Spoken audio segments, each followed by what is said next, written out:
From the devastating knockouts that made him a legend, to the intense personal battles that led him to hang up his gloves, here's everything you need to know about the real reason Mike Tyson retired. To understand why Mike Tyson retired, we need to look at how years of intense training, high-pressure fights, and personal challenges took a toll on his physical and mental well-being. Tyson's boxing career began at a young age, with his intense training regimen crafted by the legendary trainer Cus D'Amato. This training was grueling, involving hours of sparring, conditioning, and mental preparation every day. Tyson's training focused heavily on building explosive power and speed, qualities that defined his fighting style and earned him the nickname Iron Mike. However, this relentless schedule, while it forged Tyson into a fearsome fighter, also began to wear down his body over time. The physical demands of boxing are brutal. Tyson's aggressive fighting style, characterized by powerful punches and quick movements, required peak physical condition. Tyson's punches were known to generate about 1,600 joules of energy, which is equivalent to getting hit by a Vespa scooter moving at 15 kilometers an hour, or having a 221-pound anvil dropped from 5 feet.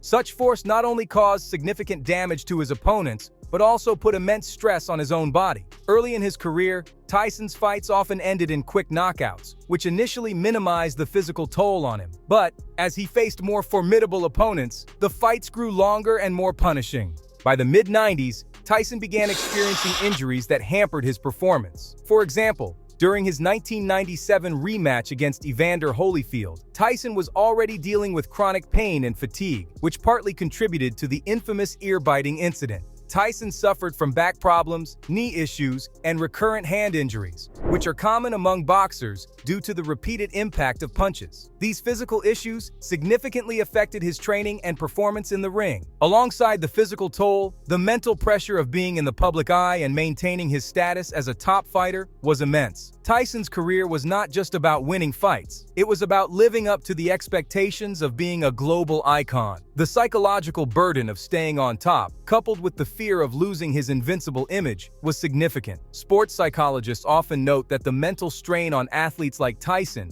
can lead to burnout, depression, and anxiety.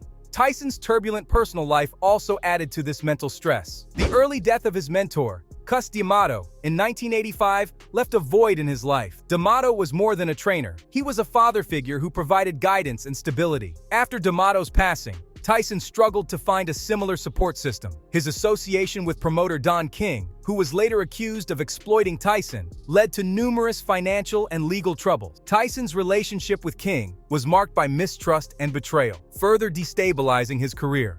Tyson also faced his own personal challenges that affected his mental well-being. His highly publicized marriage and subsequent divorce from actress Robin Givens were constant sources of emotional issues. The couple's relationship was full of allegations of domestic abuse and infidelity, which played out in the media. In a notorious 1988 interview with Barbara Walters, Givens described her marriage to Tyson as torture, pure hell, worse than anything I could possibly imagine. This interview significantly damaged Tyson's public image and just added to his emotional burden. In 1992, Tyson was convicted of rape and sentenced to 6 years in prison. This legal battle not only interrupted his career, but also had a profound impact on his mental state. Tyson has spoken about the isolation and despair he felt during his time in prison. Upon his release in 1995, he attempted to revive his career, but the years of legal issues, personal controversies, and time away from the ring had taken their toll. Because of this, Tyson's return to boxing saw mixed results. While he regained the WBA title in 1996, his performances were inconsistent. The infamous 1997 rematch against Evander Holyfield, known as the Bite Fight, resulted in Tyson being disqualified for biting Holyfield's ear. This incident was a clear sign of Tyson's deteriorating mental state and inability to cope with high-pressure situations as he once could.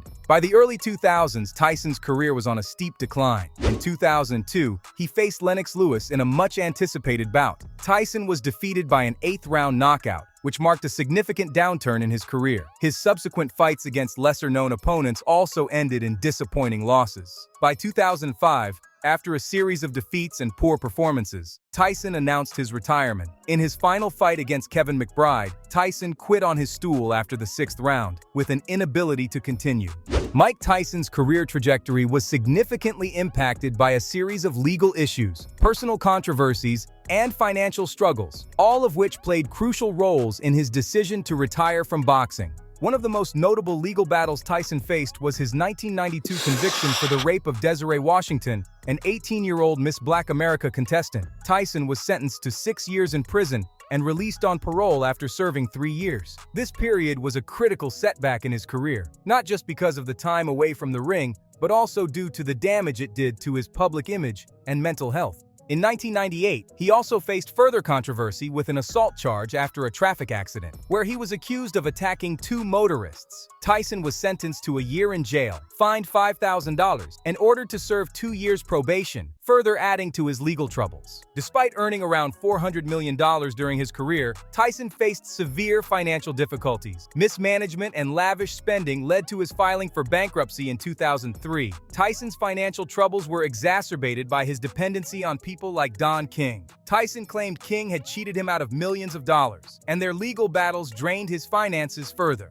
Tyson famously spent a significant amount on exotic animals. He owned 3 Bengal tigers, each costing around $60,000, with an additional $70,000 annually for their maintenance and diet. He also kept a large collection of pigeons, a passion from his childhood, which reportedly cost him over $400,000. Tyson's love for luxury was evident in his spending on items such as a $2.2 million 24-karat gold bathtub he bought for his first wife, Robin Givens. He also threw extravagant parties, including one for his 30th birthday that cost $400,000. Tyson owned several lavish properties, including a 61-room mansion in Connecticut, which featured 38 bathrooms, an indoor pool, and a nightclub. His car collection was equally impressive, with purchases like the $500,000 1997 Bentley Continental T and the $470,000 Jaguar XJ220.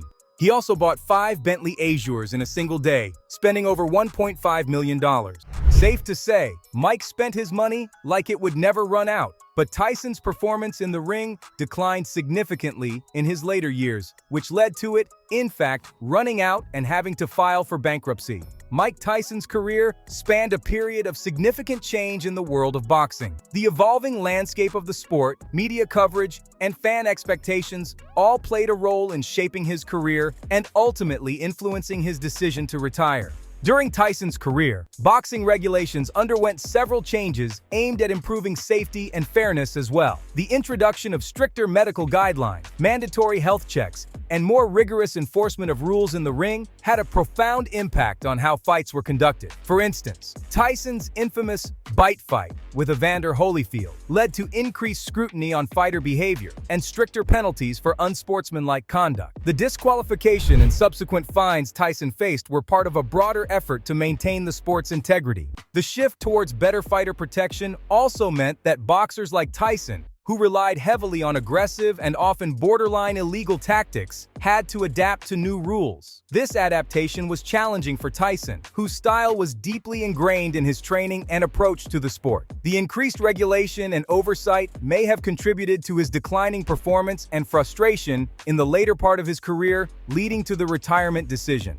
So, from the devastating knockouts that made him a legend to the turbulent personal battles that led him to hang up his gloves, these were the real reasons behind Mike Tyson's retirement.